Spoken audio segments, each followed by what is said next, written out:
It's no longer business as usual in Africa. That's the message from Paul Kagame as he begins his African Union chairmanship.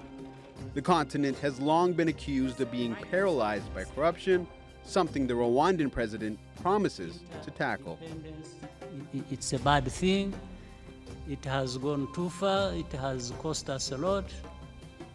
But please understand that corruption is not an African thing. It's a global problem. Leaders from the 55 member states met in Ethiopia's capital, Addis Ababa, to figure out how to reform the AU. High on the agenda, shedding its reputation of being ineffective. Critics say decisions are made, but rarely implemented. Last year, the union agreed reform was necessary. In 2015, nearly 3/4 of its operational budget came from outside the continent, from the European Union and the United States. To change this, member states agreed to pay a 0.2% levy on certain imports. 20 countries have signed on, but there's a roadblock. The Economic Community of West African States already has an import levy in place, so those 15 countries may be reluctant to impose any more.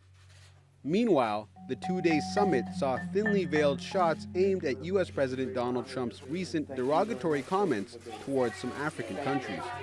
The rise of national egoism, the triggering of xenophobia, and the rejection of the other are all significant symptoms and signals as if the values of solidarity, equality, and justice are receding.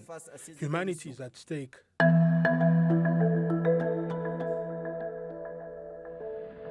Also at stake, regional security. Faki said the time has come to impose sanctions on South Sudan if warring factions fail to come up with a peace agreement. That was echoed by the UN Secretary General, who is trying to strengthen ties between the AU and UN. We believe in African-led solutions for African problems. The 4-year civil war there has led to tens of thousands dying and nearly 4 million South Sudanese being driven from their homes. So is this the new face of the African Union? A unified front that swiftly addresses financial and security challenges? Or is time running out on this symbol of African unity, one of bold promises, but short of major achievements? Aadel Haleem, The Newsmakers.